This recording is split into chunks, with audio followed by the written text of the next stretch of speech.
Assalamualaikum warahmatullahi wabarakatuh.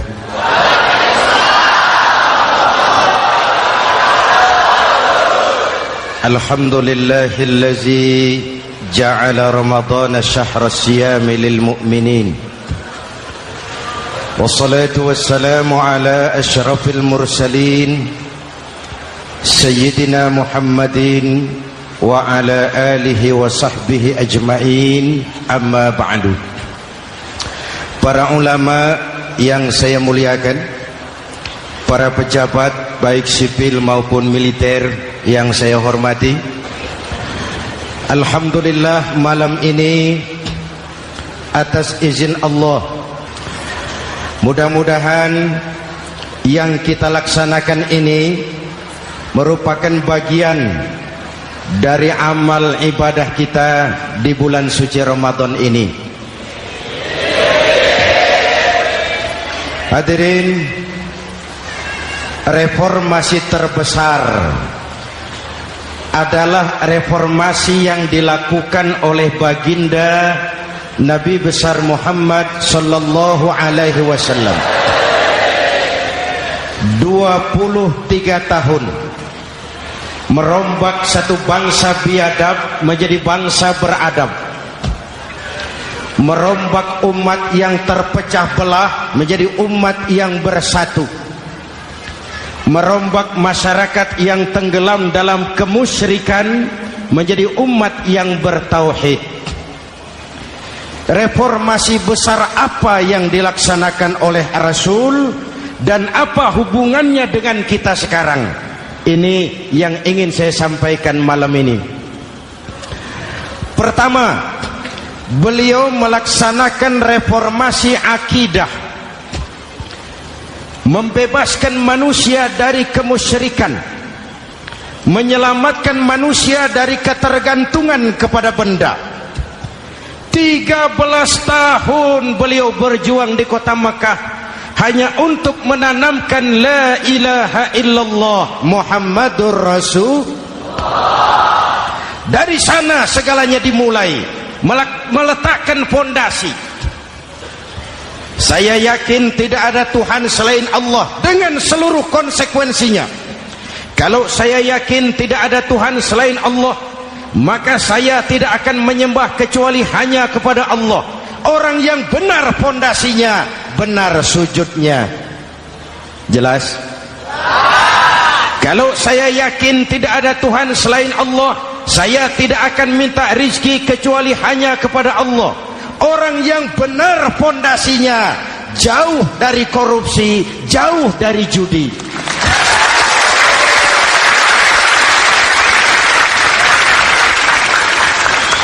Kalau saya yakin tidak ada Tuhan selain Allah, saya tidak akan menggantungkan hidup kecuali hanya kepada Allah.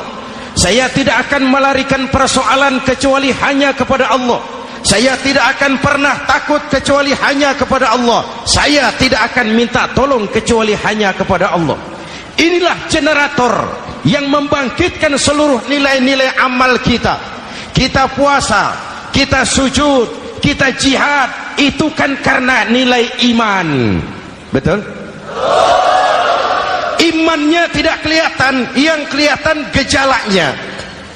Mic ini berbunyi karena ada strom. Percaya apa tidak? Kelihatan stromnya? Kok tahu ada strom dari mana? Dari bunyi. Ada suaranya itu, ada stromnya. Kenapa? Bunyi. Lampu menyala karena ada strom. Kipas angin berputar karena ada strom. Betul?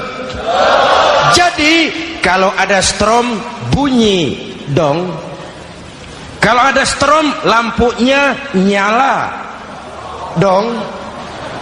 Kalau ada strom kipas anginnya muter dong. Artinya apa?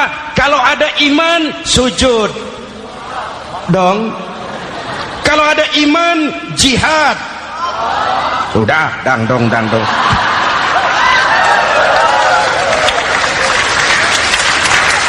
Seluruh amaliyah kita hanya refleksi dari nilai-nilai keimanan, maka dimulai dengan fondasi. Kalau fondasi kuat, apapun yang mau dibangun aman. Kalau fondasi rapuh, apa yang mau dibangun di atas fondasi yang rapuh? Karena itu, dengan tabligh akbar ini, pesan pertama saya, mari jaga nilai-nilai iman kita. Kita masih bergelut dengan zaman susah. Judi kembali merebak, narkoba meracuni remaja dan pemuda-pemudi kita, padahal dua-duanya sumber segala macam kemaksiatan. Judi mendidik orang jadi malas, dan sejarah belum pernah mencatat ada orang jadi kaya karena judi. Yang bangkrut, yang kere, yang melarat banyak.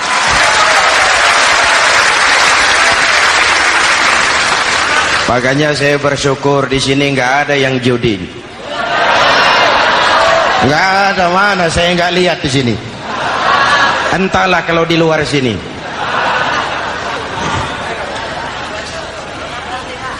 Judi itu penyakit, kalahnya bikin penasaran, menangnya bikin ketagihan. Itulah penyakitnya.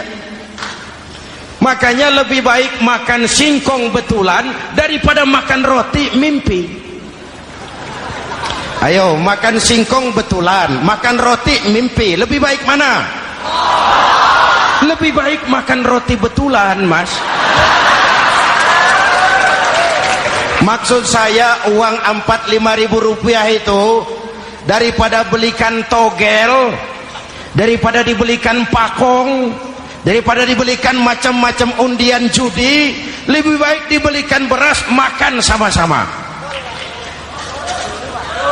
Hadirin yang saya hormati, karena iman kita hidup, untuk iman kita berjuang, dalam iman kita ingin kembali menghadap Allah Subhanahu.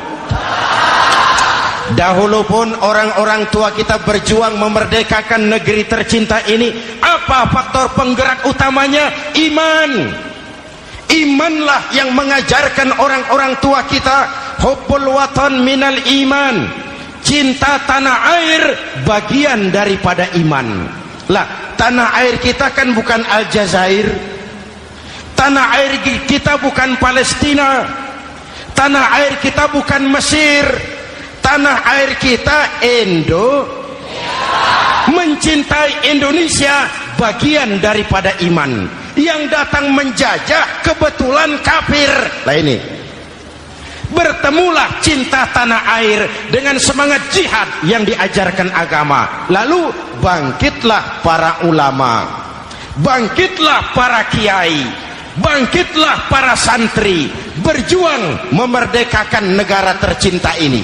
Saya tanya lagi, orang-orang tua kita dahulu berjuang melawan penjajah, senjatanya apa? Bambu runcing. Jenderal mana mau taruhan? Bambu runcing merdeka melawan tank. Bambu runcing merdeka melawan meriam. Bambu runcing merdeka melawan tentara-tentara profesional yang terlatih dengan baik. Menurut logika tidak mungkin, menurut kebiasaan tidak bisa, menurut rasio impossible. Entoh nyatanya kita merdeka. Lalu para pendiri Indonesia dengan jujur mencantumkan dalam mukaddimah Undang-Undang Dasar Negara kita kalimat yang berbunyi, dengan berkat rahmat Allah yang Maha Kuasa. Ada tidak itu dalam pembukaan Undang-Undang Dasar? Ada apa tidak? Pokoknya biar belum pernah baca, ada gitu saja sudah, ya, biar lancar urusan. Saya yakin kalimat ini bukan lipstick, not decoration only. Kalimat ini pengakuan moral, pengakuan batin yang sangat jujur dari para pendiri Indonesia bahwa Allah campur tangan dalam proses kemerdekaan. Kalau tidak, nggak ada ceritanya bambu runcing merdeka melawan tank.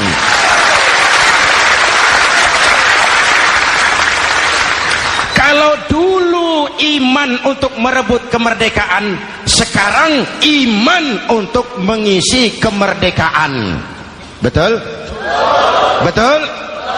Karena itu jaga nilai-nilai iman, jangan tidur. kita sudah berhasil melaksanakan pemilu, sidang umum MPR sudah digelar, pemerintahan baru sudah terbentuk. Itu kita pilih bersama, kita dukung bersama. Mendukung itu tidak harus selalu iya, kula nuwun sumuhun dawuh kumaha juragan wae oke bos. Mendukung tidak harus selalu iya, mendukung juga memberikan saran, kritik, perbaikan. Kenapa? Di mana-mana di dunia ini kekuasaan cenderung mau menang sendiri, kekuasaan cenderung untuk korup. Karena itu kalau kita cinta kepada pemerintah, kita harus mengawasi jalannya pemerintahan kita ini.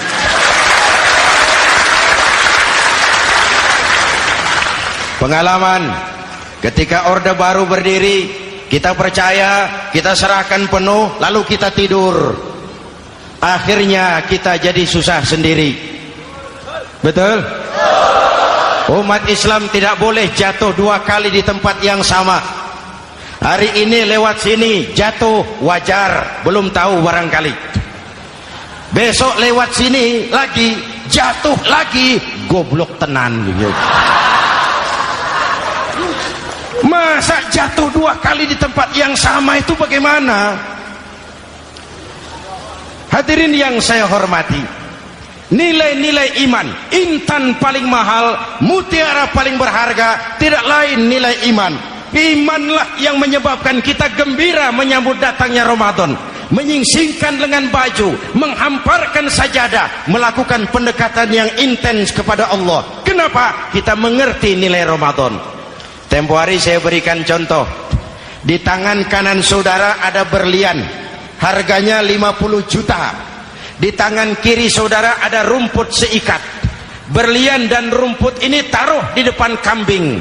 Kira-kira mana yang diambil kambing? Rumput, dasar kambing. Kambing tidak ngerti nilai berlian. Padahal kalau kambing sedikit mau pakai otak.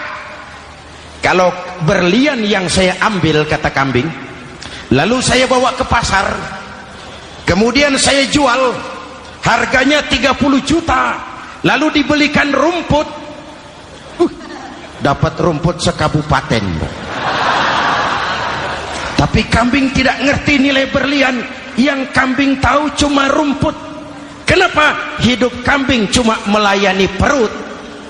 Maka kata Imam Ali karramallahu wajhah, orang yang hidupnya hanya untuk melayani perut,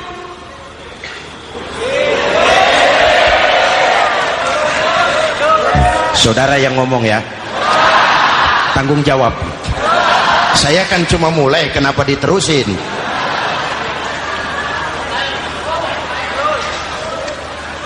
Hadirin yang saya hormati, jaga iman baik-baik, wariskan kepada anak-anak kita. Mereka harapan kita semua.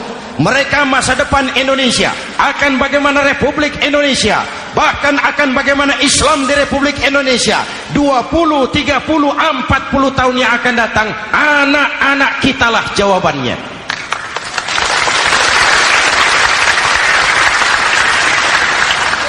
Mereka mau jadi apa, persilahkan, asal iman merupakan landasan hidupnya. Anak-anak kita boleh jadi jenderal asal jenderal beriman, boleh jadi pejabat, pejabat beriman, jadi pengusaha, pengusaha beriman. Kalau iman landasannya aman. Jadi pengusaha, pengusaha beriman, insya Allah timbangannya tidak curang, ekonomi lancar, masyarakat tenang. Jadi petani, petani beriman, insya Allah tidak menggarap tanah yang bukan miliknya.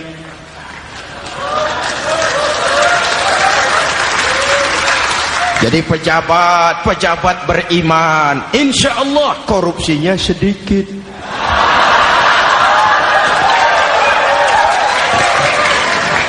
Jadi jenderal, jenderal beriman, insya Allah berjuangnya bersama ulama, bukan nangkepi ulama.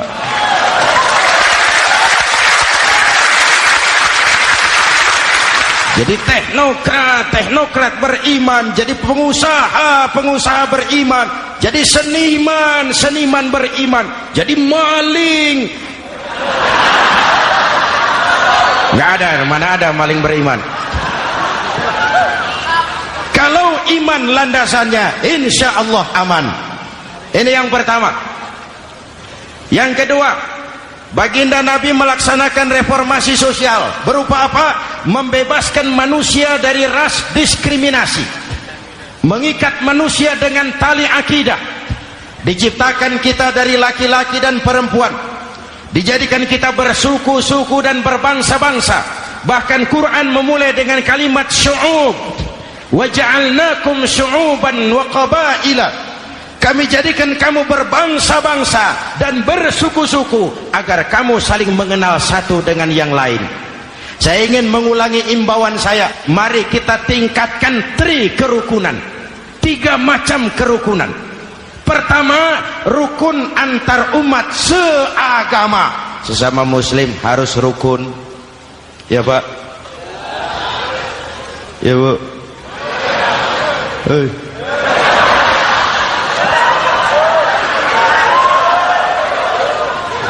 Malam ini saya tidak merasa sebagai tamu di sini. Saya hanya keluarga di tengah-tengah keluarganya.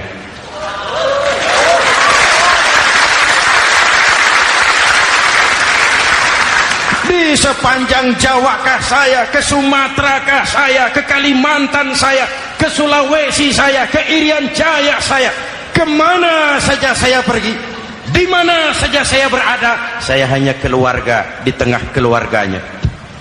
Sebagai muslim kita terikat akidah. Sebagai bangsa kita punya komitmen. Kita ingin bersatu nusa, satu bangsa, satu. Inilah kita. Hadirin yang saya hormati, rukun antar umat seagama. Hura-hura pemilu sudah lewat, ekses-eksesnya harus kita hilangkan. Boleh jadi kemarin-kemarin karena berbeda kaos sama teman gak teguran. Yang sudah-sudah, yang penting sekarang ke depan. Sudah capek kita rakyat diobok-obok. Sudah datang saatnya kita meluruskan saf, merapatkan barisan, menggalang semangat kebersamaan. Rukun antar umat seagama. Begitulah malam ini saya hadir di tengah keluarga sendiri. Yang mengikat kita apa? Akidah. Di masjid kita ditemukan, dan inilah simbol kehidupan umat. Tadi kita sholat isya dan tarawih di sini, menghadap ke arah yang sama, menyembah Allah Tuhan yang sama, melakukan gerak yang sama, membaca bacaan yang sama, dengan bahasa yang sama. Betul? Tapi kita datang dari segala penjuru. Kita datang dari sebelah lor, sebelah kidul, sebelah wetan, sebelah kulon. Di sini di masjid ini kita menghadap ke arah yang sama. Kita yang hadir di sini boleh jadi ada yang dari Sumatera, Kalimantan, Sulawesi, Irian Jaya, tapi kita adalah Indonesia. Jelas? Jelas? Saya sering kasih contoh, coba kalau sholat pakai bahasa masing-masing, ramai masjid, bingung malaikat. Ini Indonesia ramai karena tiap provinsi sholat pakai bahasa masing-masing. Kalau Riau bicara sendiri, Ambon bicara sendiri, Aceh bicara sendiri, Irian bicara sendiri, ramai masjid. Jelas? Jelas? Yang imam pakai bahasa Indonesia, takbir, Tuhan yang maha besar. Gagah sekali, bingung malaikat. Kembali kita kalau sholat pakai bahasa masing-masing. Betapa ramainya masjid. Itu cermin dari bangsa yang tidak bisa menjaga kesatuan dan persatuan. Uni Soviet almarhum Al-Mal'un itu negara adidaya, negara adikuasa, bersama-sama dengan Amerika menjadi polisi dunia. Tetapi kemudian dihantam oleh glasnost yang kebablasan. Gorbachev terpental, Soviet pecah jadi negara kecil berkeping-keping. mimpi mengembalikan Soviet seperti dulu. Begitulah kalau kita biarkan benih-benih disintegrasi ini terus berkembang, tidak ada lem perekat, maka kita akan pecah berkeping-keping dan kita akan jadi satu bangsa yang kecil. Oleh karena itu, yang pertama, jaga kerukunan antar umat seagama. Berbeda pendapat boleh, berpecah belah jangan. Berbeda partai oke, tapi berbeda dalam wawasan bernegara jangan. Jujur saja, saya kemarin musim pemilu itu sudah agak pesimis melihat, batin saya menjerit, ya Allah, kenapa umat jadi begini? Kenapa umat harus terkotak-kotak? Terlalu banyak partai-partai Islam waktu itu, 20 lebih.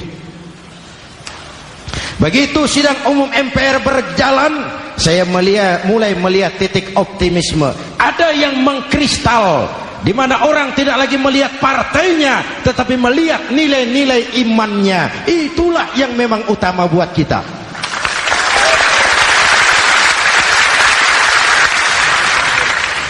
Ini yang pertama, rukun antar umat seagama. Yang kedua, rukun antar umat beragama. Beberapa hari yang lalu ada kejadian yang mengenaskan di Jakarta Timur, Cipayung. Peristiwa penyerbuan Yayasan Dolos. Hadirin yang saya hormati, kita tentu menyesalkan kejadian itu. Kita tidak bisa menyetujui tindakan main hakim sendiri. Kita berharap pemerintah bukan hanya bisa menangkap pelakunya, tapi juga yang tidak kalah pentingnya mengusut akar permasalahannya. Kenapa itu terjadi? Kalau cuma pelakunya yang ditangkap, akar permasalahannya tidak selesai, saya khawatir terulang lagi di tempat lain. Inilah yang terpenting, menjaga kerukunan antar umat beragama, saling menghormati, saling menghargai. Jangan melakukan kamuflase, jangan melakukan tindakan-tindakan yang rawan dan peka. Misalnya umat Islam membangun masjid di tengah perkampungan orang Kristen, padahal tidak ada Islamnya di situ. Itu bisa menimbulkan kerawanan. Atau sebaliknya, membangun gereja di tengah perkampungan umat Islam yang tidak ada Kristennya di situ. Atau sebaliknya, mereknya kegiatan sosial, mereknya kegiatan kemanusiaan, tapi isinya penyebaran agama kepada orang yang sudah beragama. Itu pun bisa menimbulkan kerawanan. Jelas? Maka yang besar jangan mau menang sendiri, yang kecil harus tahu diri. Jelas? Mari saling menghormati, mari saling menghargai dalam batas lakum dinukum. Menangkap pelakunya penting, mengusut akar permasalahannya itu pun tidak kurang pentingnya. Hadirin yang saya hormati, Islam agama toleran, baik dari prinsip ajarannya maupun dari sikap umatnya. Islam agama yang rahmatan lil alamin. Kita punya kewajiban untuk membuktikan bahwa Islam bukan merupakan ancaman. Islam adalah alternatif. Islam adalah solusi. Islam bukan ancaman. Yang hadir di sini bukan perusuh, bukan umat biang kerok. Ini umat yang cinta damai.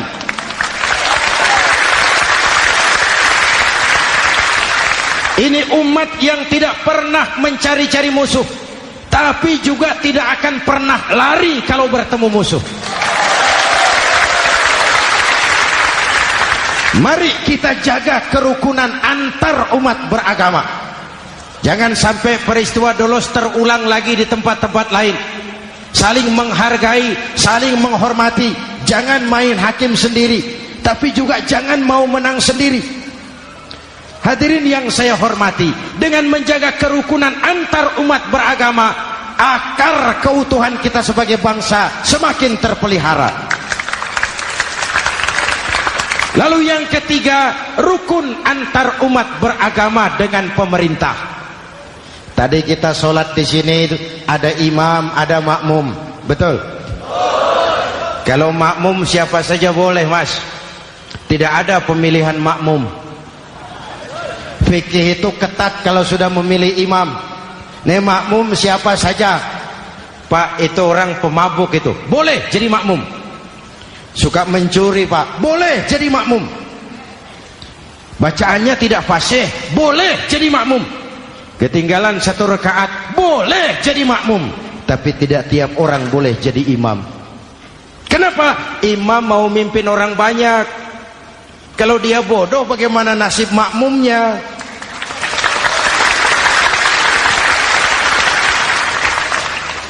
Ada karikatur di Medan, pernah kejadian anak kecil disuruh sholat sama ibunya. Nak, sholat kau. Ah, aku tak pandai sholat, mak. Si Ucok rupanya ini. Kata ibunya, sudahlah, kau ikuti saja bapakmu tuh. Apa yang bapak mau kerjakan, kau ikuti sajalah. Jadi lama, kalau ikut saja bisa laku. Berangkatlah anak ini kan, sholat di belakang bapaknya, jadi makmum. Sholat di balai bambu, tidak pakai tikar. Bangun sujud, hidung bapaknya terjepit bambu. Karena sakit dan kaget, refleks bapak ini teriak, aduh. Anak di belakang ingat pesan maknya, ikuti saja bapakmu. Si anak ini malah pakai irama, aduh.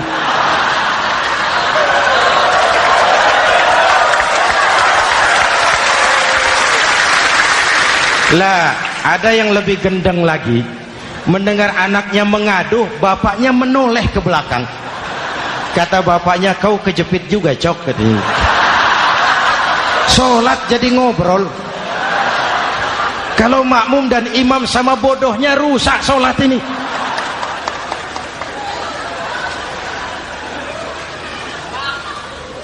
Hadirin yang saya hormati, rukun antar umat beragama dengan pemerintah, pemerintah yang legitimate, yang dihasilkan lewat proses demokrasi. Benarnya kita dukung, salahnya kita tegur, kita kritik, kita perbaiki, kita berikan saran-saran yang baik. Sekali lagi, jangan tidur. Sudah lewat masanya. Kemarin-kemarin kita menghadapi satu masa yang penuh krusial. Sudah datang saatnya kita bersama-sama bahu-membahu mengatasi kesulitan besar yang tengah kita hadapi sekarang ini. Dengan 3 kerukunan ini, insya Allah keutuhan kita sebagai bangsa akan lebih terpelihara. Ini reformasi kedua. Dalam konteks kita sekarang, menjaga semangat kebersamaan. Saya sering mempopulerkan di masyarakat kita, umat Islam bangsa Indonesia seperti 5 jari ini. Kalau kompak, apa yang tidak terpegang? Tapi kalau berpecah belah, apa yang mau dipegang? Yang ini namanya ibu jari. Umaro ini, pemerintah. Kerja apa saja kalau sudah diginikan pemerintah, lumayan. Diginikan kiamat, Mas. Legalitas. Umaro. Yang ini telunjuk, alat untuk menunjuk. Ini orang yang punya uang, orang kaya, para pengusaha, investor. Kita perlu untuk memulihkan roda perekonomian kita. Di mana-mana kalau orang sugih nunjuk, lancar urusan, Pak. Coba kita yang melarat nunjuk-nunjuk ini, nggak laku, Pak. Makanya kata orang, serba salah jadi orang susah, tapi lebih susah jadi orang serba salah. Serba salah jadi orang susah, tapi lebih susah jadi orang serba salah. Telunjuk. Yang ini jari tengah lah ini, di tengah dia, ke kanan tidak, ke kiri tidak. milik semua golongan ini, netral. Siapa ini? TNI. Siapa ini? Cendekiawan. Siapa ini? Ulama idealnya ini. Milik semua, tidak kemana-mana tapi ada di mana-mana. Nggak bisa diajak suitan ini. Nggak ada anak-anak main kelereng suitnya begitu, itu nggak ada.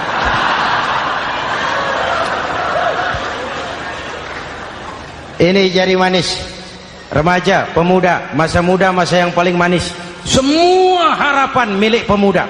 Belum pernah saya dengar ada orang pidato para kakek-kakek harapan bangsa, belum pernah. Mesti kalau sudah harapan umat, pemuda, harapan negara, pemuda, harapan agama, pemuda, harapan bangsa, pemuda, harapan pemudi. Jari manis. Yang ini kelingking, jari paling kecil ini. Nih kaum wanita ini, perempuan kecil tapi mantap. Masya Allah. Ini ibu jari ini besar ini.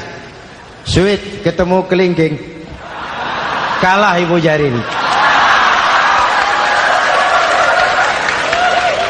Di mana-mana kekuasaan sering kalah sama perempuan. Siapa yang mendorong-dorong Nabi Adam memetik pohon buah khuldi? Kelingking. Kelingking. Kelingking. Julius Caesar tunduk kepada Cleopatra. Siapa Cleopatra? Kelingking. Napoleon, singa daratan Eropa, the Lion of Europe, luas kekuasaannya, hebat tentaranya, bertekuk lutut di bawah kaki Margaret Josephine. Kelingking. Hadirin yang saya hormati, kalau 5 pilar ini bersatu, ringan sama dijinjing, berat sama dipikul, kita akan jadi satu bangsa yang kuat. Jelas? Jelas? Dengan Ramadan, dengan tabligh akbar malam ini, mari kita jaga semangat kebersamaan. Saya selalu mengingatkan, sekarang lebih banyak tukang kompor daripada tukang lem. Lebih banyak tukang kompor daripada tukang lem. Hangati sana, sulut sini, bakar sana, panasi sini, terbakar kita, dia lari tepuk tangan, dan kita yang rugi. Jelas? Jelas? Ini hal yang kedua. Reformasi sosial, mengikat manusia dengan tali akidah, mempersaudarakan manusia dari manapun orang datang, apapun warna kulitnya, dari suku apapun ia dilahirkan, kalau akidahnya sama, itulah saudara kita.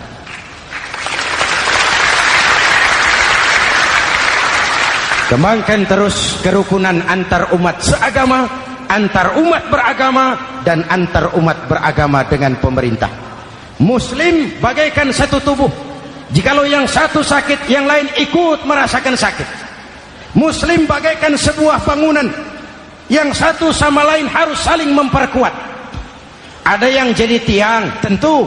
Ada yang jadi pintu, memang. Ada yang jadi genteng, iya. Tapi satu sama lain harus saling memperkuat. Tidak bisa genteng ngomong sama tiang. Kata genteng, saudara tiang, kamu sih enak.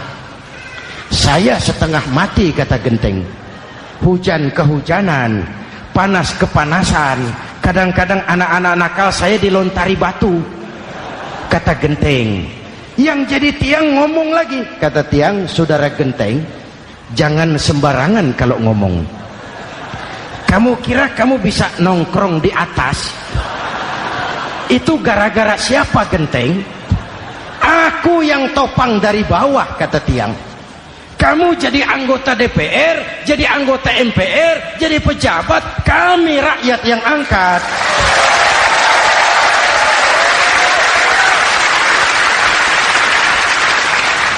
Jangan waktu di bawah rajin ngamalkan ayat kursi, dapat kursi lupa sama ayat.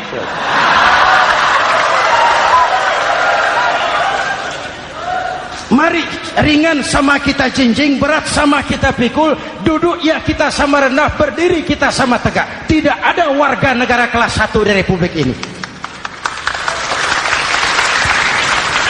Ini reformasi kedua. Yang ketiga, reformasi menegakkan keadilan, menyelamatkan manusia dari kezaliman.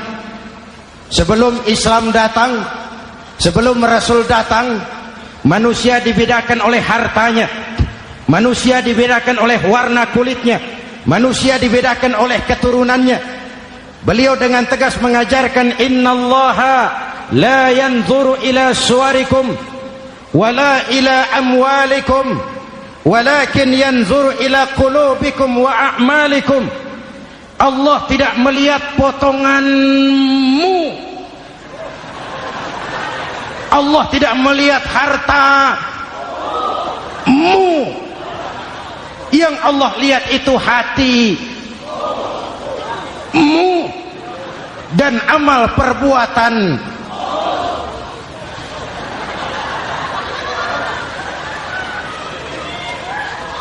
Perjuangan menegakkan keadilan.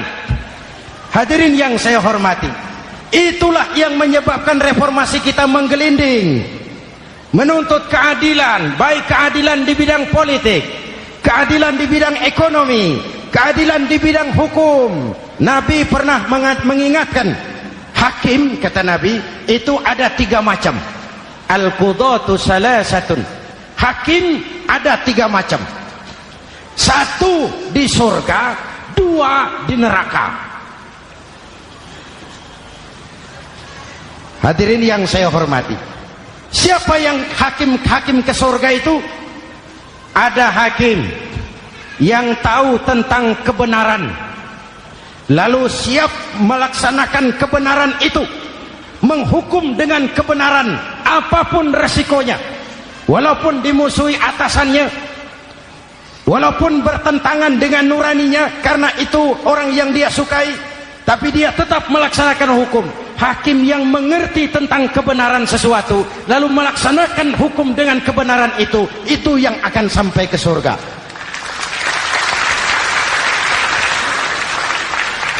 Yang kedua, ada hakim tahu tentang kebenaran tapi tidak mampu melaksanakan hukum dengan kebenaran itu.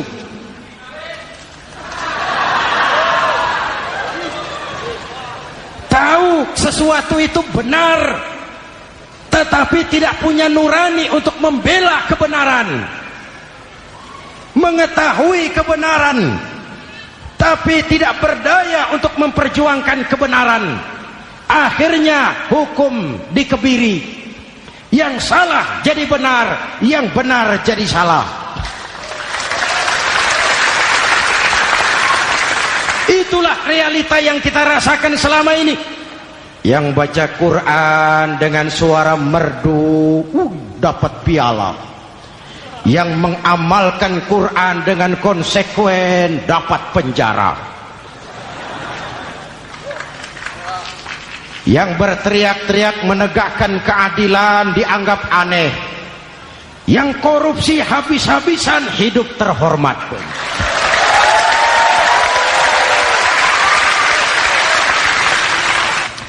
Jadi yang kedua tadi hakim yang tahu kebenaran tetapi tidak mampu melaksanakan hukum sesuai dengan kebenaran. Diperkosanya kebenaran, ditekannya hati nuraninya, sehingga ini yang mengakibatkan terlukanya perasaan keadilan. Yang ketiga lebih celaka lagi, ada hakim yang tidak mengerti tentang kebenaran lalu melaksanakan hukum dalam ketidakmengertiannya. Bodoh melaksanakan hukum dalam kebodohan, itu pun menyebabkan orang masuk neraka. Na'udzubillah. Hadirin yang saya hormati, reformasi yang dilaksanakan Rasul berjuang menegakkan keadilan setelah membebaskan manusia dari ras diskriminasi. An-nas kulluhum li Adam wa Adam min turab, la fadla li arabiyyin ala ajamiyyin illa bitaqwa. Seluruh manusia berasal dari Adam. Adam diciptakan dari tanah, dan tidak ada kelebihan Arab dengan yang bukan Arab kecuali dengan takwanya. Nah, saya masih ingat sebuah cerita. Mau dengar? Mau dengar? Pada waktu Umar bin Khattab radhiyallahu anhu menjadi khalifah, menjadi Amirul Mukminin, itu yang jadi gubernur di Mesir adalah Amr bin As. Satu saat Amr bin As ingin mendirikan masjid, tapi tanah lokasi masjid itu milik orang Yahudi, ada gubuk di situ. Dipanggil Yahudi ini oleh Amr bin As. Saudara Yahudi, iya. Itu rumahmu ya? Iya. Sudah tahu belum? Belum. Ya memang saya belum kasih tahu. Begini, kamu bangun sembarangan saja, rumahmu kena jalur hijau itu.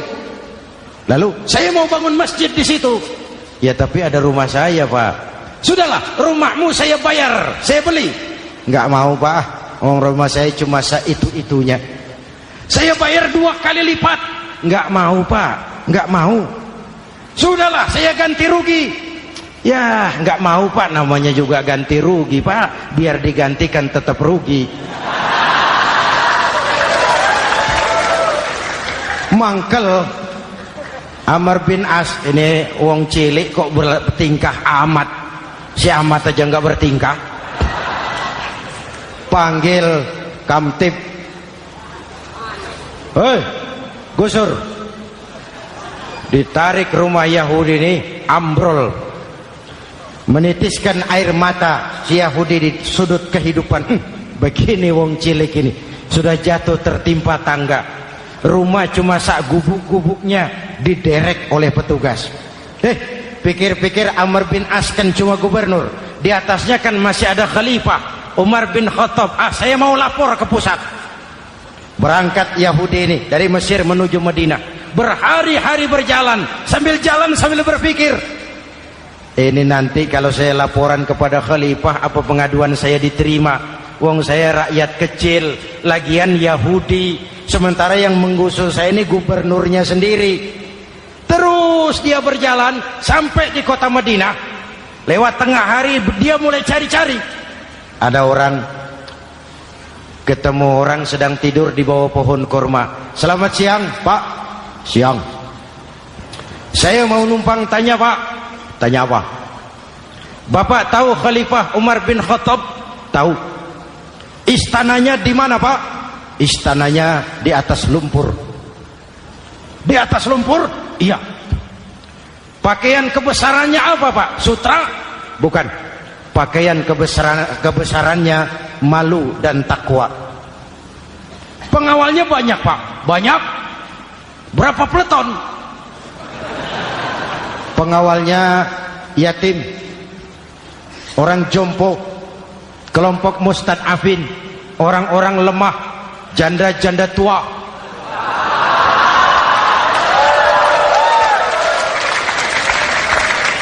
Itu pengawalnya. Pakaian kebesarannya malu dan takwa. Pengawalnya orang-orang lemah, tidak berdaya. Kok begitu, Pak? Begitulah Umar bin Khattab. Orangnya sekarang di mana, Pak? Di depan kamu. Jadi Bapak, iya. Bapak, iya. Saya Umar. Ada apa, Mas? Oh, yang datang dari Semarang waktu itu. Gini loh, Pak, saya mau menuntut keadilan. Keadilan kenapa? Gubernur Bapak Amr bin As itu, Pak, zalim. Kenapa dia? Gubuk saya main tarik saja, runtuh. Saya nggak punya rumah lagi, wong saya ini golongan makmur, cuma rumah sama sumur. Lalu untuk apa? Katanya dia mau bangun masjid di situ, Pak. Dipaksanya rumah kamu ditarik sampai runtuh. Iya. Yahudi? Ya, Pak. Itu ada tempat sampah ya. Betul, Pak. Di situ banyak tulang unta. Coba kau cari satu tulang unta bawa ke sini. Bingung Yahudi. Pak, saya jauh-jauh dari Mesir ke sini ini mau cari keadilan. Kalau tulang unta di Mesir juga banyak, Pak. Sudahlah, kau ambil saja tulang itu. Berangkat Yahudi penuh tanda tanya, ambil sebuah tulang unta, diberikan kepada Khalifah Umar bin Khattab.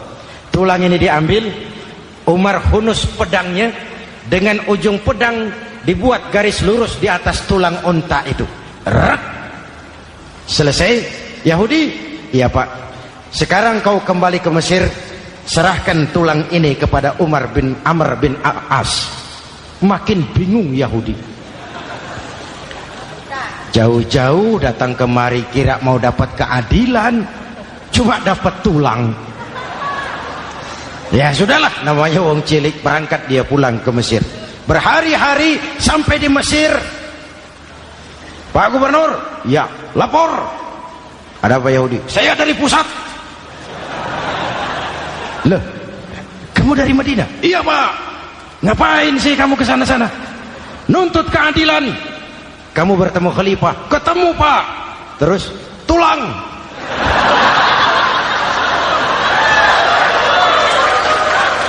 Ini loh Pak, salam dari beliau, tulang. Apa maksudnya? Aku nggak ngerti lah itu Pak. Gorene. Diambil tulang itu, Amr bin As melihat ada garis lurus dengan ujung pedang, gemetar badannya, keringat bercucuran. Kepala proyek dipanggil. Mas, ini proyek masjid batal, gubuk Yahudi dirikan lagi.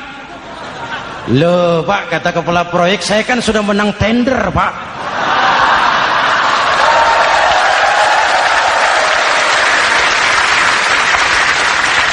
Wes, nggak ada urusan, sampean mau menang mau kalah tender, proyek batal. Itu gubuknya Yahudi dirikan lagi. Yahudi makin bingung. Ada gubernur dapat tulang gemetar.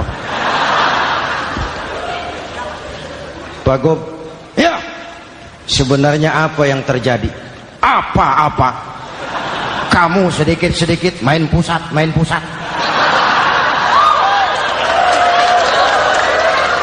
Yang ngomong dulu toh. Ya kan awalnya saya sudah ngomong Pak, tapi gubuk saya tetap ditarik. Percuma ya saya ke pusat Pak. Saya dapat teguran keras dari Khalifah. Tahu kau apa artinya ini? Seolah beliau berkata, "Hei Amr bin As, jangan mentang-mentang sedang berkuasa kau bertindak seenakmu. Berlaku lurus dan adillah kamu seperti lurusnya garis di atas tulang ini."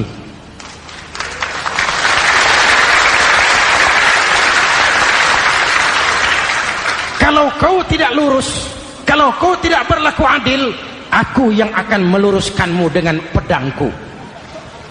Itu bahasa simbolik. Siapa yang gak gemeter? Kamu. Pusat. Wedus. Ya ini nek coro kita. Oh Pak, kalau begitu Islam adil ya Pak? Adil. Jadi saya menang Pak? Menang kamu. Padahal saya Yahudi. Tapi menang ya? Menang. Pak sudahlah kalau begitu Pak. Bagaimana? Itu gubuk saya ambil saja Pak. Tanah-tanahnya sak gubuk-gubuknya Bapak ambil. Silahkan kalau mau dibangun masjid. Tidak cuma sekedar itu Pak. Mulai hari ini Bapak dengarkan, asyhadu an la ilaha illallah wa asyhadu anna muhammadar rasulullah.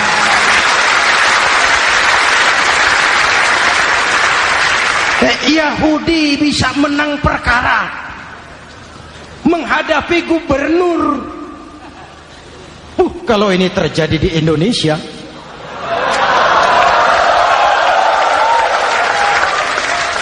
amin. Oke, lalu siapa pemimpin adil itu? Setiap kita kan pemimpin. Presiden, pemimpin di negaranya. Gubernur, pemimpin di provinsinya. Bupati, pemimpin di kabupatennya. Pak Camat, pemimpin kecamatannya. Pak Lurah, pemimpin di kelurahannya. Suami, pemimpin di rumah tangganya. Anak muda, pemimpin bagi dirinya. Dan setiap kita akan dimintakan tanggung jawab. Anak muda pemimpin buat dirinya, nanti diminta tanggung jawab. Kakimu kau bawa jalan kemana? Tanganmu ngambil apa? Lidahmu bicara apa? Matamu menteleng. Apa yang dilihat? Seluruhnya akan dimintakan pertanggungan jawab. Marilah kita jadi orang yang adil kepada diri, kepada keluarga, dan akhirnya kepada masyarakat, bangsa dan negara. Hadirin yang saya hormati, satu ayat yang sering dibaca pada akhir khutbah khatib Jumat, innallaha ya'muru bil adli wal ihsan. Allah memerintahkan kamu berlaku adil dan berbuat ihsan. Tidak sekadar adil tapi ihsan. Ihsan nilainya lebih tinggi dari adil. Contoh, nak, tolong taruh telur itu di pinggir meja. Anak yang adil apa adanya, ditaruh telur di pinggir meja. Anak yang ihsan lain. Lah iya, perintahnya sih di pinggir meja, tapi kalau pas di pinggir meja kan jatuh ke bawah, ke tengah sedikit. Ini ihsan. Oleh karena itu, mari, perjuangan menegakkan keadilan masih panjang. Jalannya tidak lurus, bertabur bunga, menanjak, menurun, banyak onak dan duri. Namun seperti yang dikatakan seorang tokoh, masih Napoleon, kalau ada 1000 orang penegak keadilan, saya satu dari yang 1000 itu. Kalau ada 100 penegak keadilan, saya juga satu dari yang 100 itu. Kalau ada 10 orang menegakkan keadilan, saya juga satu dari yang 10 itu. Kalau hanya 1 orang yang menegakkan keadilan, maka sayalah yang 1 itu. Tetap konsisten berjuang menegakkan keadilan, walaupun besok langit akan runtuh, walaupun besok akan kiamat, keadilan tetap harus ditegakkan. Ini reformasi yang ketiga, menegakkan keadilan, mengayomi masyarakat dengan hukum yang tegas. Dan Rasul menjadi contoh. Ini yang hebat. Misalnya beliau berkata, wallazi nafsi biyadihi law anna Fatimah binti Muhammadin saraqat laqata'a Muhammadun yadaha. Demi Allah, andai kata Fatimah putri Muhammad mencuri, jangan orang lain, Muhammad sendiri yang akan memotong tangannya. Hukum berwibawa, masyarakat terlindungi. Kenapa? Nabi jadi contoh. Jelas? Beliau mengajarkan orang beramal. Kepada putrinya beliau mengatakan apa? I'mali ya Fatimah, i'mali fa inni la ughni anki minallahi syai'a. Fatimah, beramal kau. Fatimah, beramal kau. Fatimah, solat kau. Fatimah, puasa kau. Fatimah, zakat kau. Fatimah, haji kau. Kalau kau tidak beramal Fatimah, aku ayahmu Rasulullah tidak akan sanggup membelamu di akhirat nanti. Ini keadilan. Tidak mentang-mentang putri kesayangan Nabi lalu sudah Fatimah kamu nggak sholat nggak apa-apa, nanti di akhirat ada papi. Jauh dari semangat nepotisme. Putri beliau sendiri ditekankan, i'mali ya Fatimah fa inni la ughni anki minallahi syai'a. Beramal kau Fatimah, kalau kau tidak beramal, aku ayahmu tidak akan sanggup membela kamu di akhirat nanti. Inilah inti dari nilai keadilan. Jauh dari nepotisme, apalagi kolusi. Hadirin yang saya hormati, lalu saya masuk kepada yang keempat. Reformasi keempat yang dilaksanakan oleh baginda Rasul, menyelamatkan manusia dari gaya hidup sekuler, menyelamatkan manusia dari gaya hidup materialis, mengajarkan keseimbangan. Ada hidup sesudah mati, ada akhirat sesudah dunia. Betul? Betul? Kalau saja tidak ada hidup sesudah mati, kalau saja tidak ada akhirat sesudah dunia, persilahkan hiduplah saenae, nek perlu saenae udelmu dewe. Sayang. Ada hidup sesudah mati, ada akhirat sesudah dunia. Ini semua calon-calon jenazah.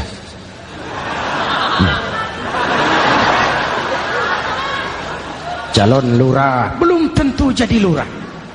Calon gubernur, yang antri panjang. Calon menteri, mimpi. Calon jenazah, pasti. Betul? Karena ada hidup sesudah mati, ada akhirat sesudah dunia. Ini jadi rem. Saya kepengen kaya, tapi kalau menipu orang bagaimana dikubur? Saya kepengen naik pangkat, tapi kalau memfitnah orang bagaimana di akhirat?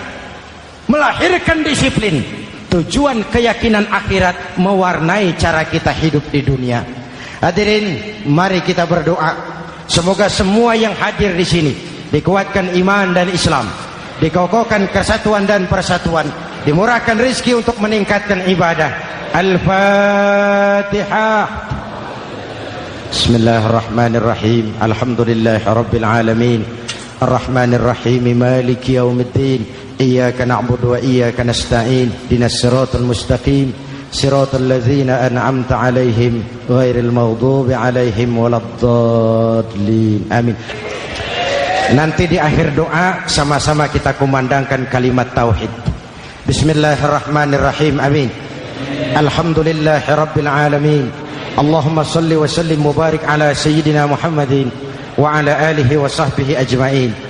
Allahumma rabbana taqabbal minna salatana wa siyamana wa qiyamana wa takhashu'ana wa ta'abbudana wa tammim taksirana ya arhamar rahimin. Allahumma ja'alna minas su'ada'il maqbulin wa la taj'alna minal ashqiya'il mardudin. Ya Allah, dengan sepenuh perasaan dan pengharapan, dengan segala kerendahan dan kelemahan, kami bermohon kehadirat-Mu. Tautkan hati kami bangsa Indonesia, satukan langkah kami untuk menata hari esok yang lebih baik. Karuniakan kami pemimpin-pemimpin yang takut kepadamu dan sayang kepada kami. Berikan mereka kekuatan zahir dan batin untuk membawa kami rakyat dan bangsa Indonesia keluar dari kesulitan besar ini menuju masyarakat yang adil dalam kemakmuran dan makmur dalam keadilan di bawah naungan ridha-Mu. Ya Allah, selamatkan kami dari perpecahan, selamatkan kami dari pertikaian, selamatkan kami dari bahaya kemunkaran dan kezaliman. Rabbana hab lana min azwajina wa dhurriyyatina qurrata a'yun waj'alna lil muttaqina imama. Afdalu ma qultuhu ana wan nabiyyuna min qabli. La ilaha illallah.